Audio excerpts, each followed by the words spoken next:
Estamos con Hernán Lacunza, ministro de Economía de la Provincia de Buenos Aires, lo presentamos así.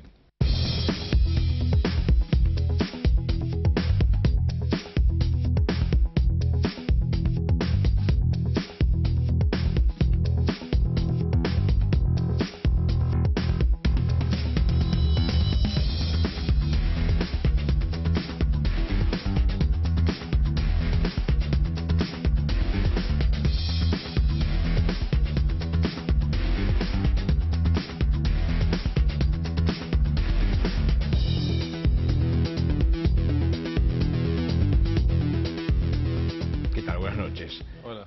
Hernán, la gobernadora Vidal dijo que la ley de ganancias o el proyecto de ganancias de la oposición que impulsó Sergio Massa con el kirchnerismo le costaría a la provincia 3.400 millones de pesos.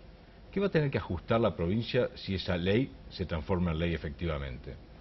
La provincia, como sabés, Marcelo, tiene un balance fiscal muy tensionado, con más gastos que recursos. Entonces, la verdad que todo este año lo hemos dedicado a ordenar esas cuentas públicas que estaban bastante estresadas, bastante desordenadas, para poder cumplirlos con los compromisos de salarios, sueldo, aguinaldos, obra pública, municipios, intendentes, trabajadores del Estado.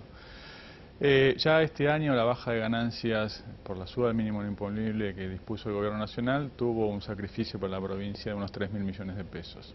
Ahora había un consenso con todos los gobiernos provinciales, con el Ministro de Hacienda de la Nación, el Interior de la Nación. El proyecto de ganancias oficial también implicaba un sacrificio fiscal para la Nación y las provincias de un monto total de 30.000 millones de pesos. Lo que veo, Marcelo, es que en el proyecto de la oposición no se tienen en cuenta esta responsabilidad fiscal. La responsabilidad fiscal parece ser un deber únicamente de los ejecutivos y no de los legislativos, desconociendo que en realidad el déficit fiscal nunca lo pagan los gobiernos de turno, que al fin y al cabo están de paso, sino lo terminan pagando siempre e inexorablemente los contribuyentes, los vecinos. Entonces, sí veo ahora en la discusión pública del debate de ganancias muchos argumentos para la tribuna, en el sentido de presuntamente vamos por el ingreso de la gente. En realidad, como sabemos, ganancias está gravando al sector más acomodado de los asalariados, al 20% superior de la escala de ingresos, con lo cual el proyecto oficial lo que hace es moderar esa carga impositiva. El de la oposición hace una propuesta muy ambiciosa que obviamente van a terminar pagando los más pobres, porque sustituir esos ingresos, ya sea bajando gasto público en obra pública, por ejemplo, o en medicamentos para los hospitales, o en recursos para las escuelas, contestando tu pregunta, por el equivalente a 3.000 millones de pesos, va a ser menos servicios públicos para los pobres, o sustituirlo con otro tipo de impuestos. Por ejemplo, con el impuesto inflacionario también lo sufren más los pobres. Hernán, en la provincia fueron pioneros en la negociación salarial del año próximo. Se acordó un 18% con algunos gremios estatales, no obstante, algunos otros ya salieron a rechazarlo, incluso la CGT. ¿Crees que va a ser sostenible este acuerdo el año que viene?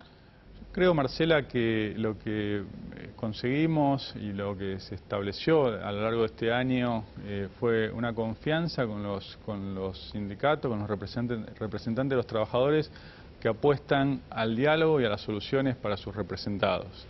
Hay una parte de la dirigencia que quiere llevar soluciones a los trabajadores, otra que vive más bien del conflicto, y la prueba está a lo largo de este año. Aquellos que apostaron al diálogo finalmente consiguieron mejores condiciones laborales, mejores ingresos. No hace falta más que recorrer las paritarias de este año para ver quién sacó los mejores resultados.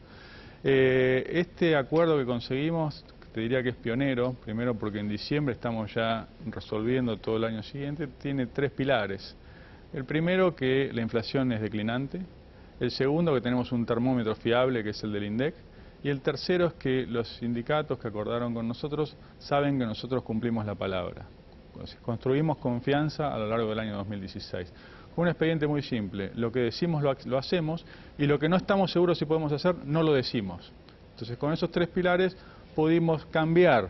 Si te acordás, hace un año estábamos hoy mendigando recursos para ver cómo pagábamos los aguinaldos 20 días después, y hoy ya tenemos resuelta la paritaria de todo el año próximo. ¿Eso significa que si la inflación el año que viene es superior a ese monto, ustedes están dispuestos a cumplir y a abrir la discusión paritaria? Sí, más que eso, Marcela. Directamente en el acuerdo hay una cláusula ya escrita que dice que si la inflación es superior al 18%, automáticamente los salarios de los trabajadores crecen más que crecen, o sea, va a ser 18% o la inflación lo que sea mayor.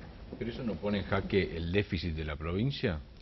No, Marcelo, porque obviamente que si la inflación, nosotros tenemos nuestro presupuesto de inflación, el de la Nación es entre 12 y 17, nosotros hicimos el acuerdo por 18% anual, obviamente están las políticas económicas coordinadas a ese objetivo, pero nadie tiene la bola de cristal. Entonces puede ocurrir la contingencia de la que la inflación sea un poquito superior a ese 18%. Si eso sucediera, cosa que creo que no va a suceder, pero si sucediera, que es tu pregunta, también los recursos de la provincia van a aumentar en consonancia con esa inflación superior, porque la recaudación es una combinación de actividad más inflación. Con lo cual no hay bache fiscal por una inflación superior a la prevista. No, porque el déficit se está transformando en un tema complejo, digamos, a nivel de la nación ya muchos economistas empiezan a poner en duda de que se pueda alcanzar el 4,8 que había propuesto el ministro de Hacienda, y en la provincia veo que también están jugando muy al borde, digamos, ¿no temen que los números se les disparen? ¿Con qué déficit están manejándose para este año y el que viene? El déficit 2015... 2016 y 2017 es constante en términos de producto, aproximadamente 0,35 de la provincia, ¿no? 0,35% del producto. El Producto Bruto Nacional. Sí. Que lo que cambia mucho es la composición.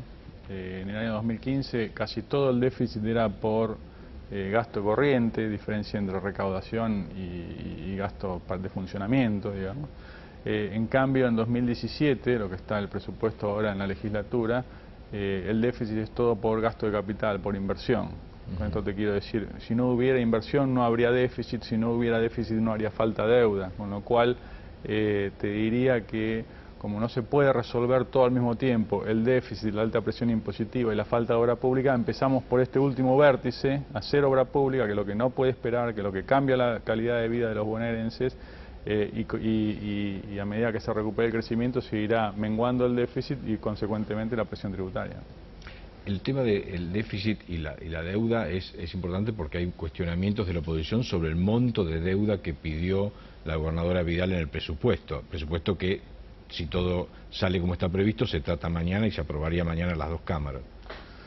Sí, estamos ahora justamente dialogando con la oposición, con obviamente los legisladores propios de Cambiemos, pero también los del Frente Renovador, los del Frente para la Victoria, para llegar a consensos en ese presupuesto, en ese pedido de deuda. La verdad, Marcelo, que cuando yo escucho voces de alarma, de alerta respecto al nivel de deuda, me pongo contento, porque quiere decir que entonces la oposición que gobernó los últimos 25 años entendió que la deuda no puede crecer hasta el cielo, cosa que no lo tenía tan claro antes, se ve.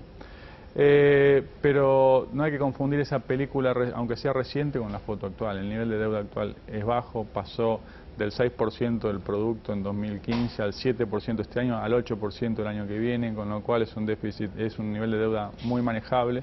Es menor lo que pedimos el año que viene de lo que fue este año, 4.000 millones de dólares este año, 3.300 millones el año que viene, y va a ir reduciéndose gradualmente de acá al 2019. Con respecto al endeudamiento, está bastante complicado el panorama a nivel internacional para colocar deuda, que fue básicamente una de las cartas que usaste este año, ¿no? La primera provincia que salió, y de hecho que pudiste salir más de una vez a colocar deuda en el exterior. ¿Qué va a pasar el año que viene y a qué tasa se va a financiar la provincia de Buenos Aires? Sí, Marcela, obviamente saber la tasa de antemano no te puedo dar una respuesta categórica respecto al nivel. Sí, tu pregunta es relevante porque obviamente las condiciones internacionales a partir del triunfo de Trump los mercados están menos generosos, están menos abiertos que 2 meses atrás.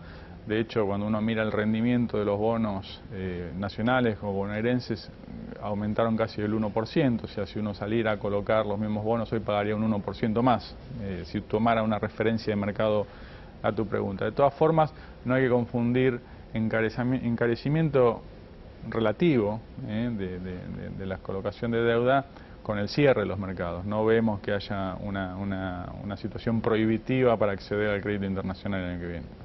Así como en el mercado internacional tuviste el post-Trump, que te encareció un punto las tasas, en el mercado local tuviste el post-ganancias, con el presidente peleándose con Sergio Massa públicamente, criticándolo él explícitamente, Massa presentando una carta al presidente reclamándole otra forma de relacionamiento. ¿Eso no va a afectar la situación de la provincia, donde tienen que aprobar el presupuesto y para eso necesitan los votos del Frente Renovador? No, por eso, vinculando ambas preguntas, sí puede preverse un aumento del piso del crédito internacional por la tasa internacional, pero sí lo que tenemos que procurar todos los argentinos, no solo el gobierno, es bajar el spread, o sea, el colchón que pagamos sobre la tasa internacional por ser un país emergente. Y ahí tenemos todo para ganar.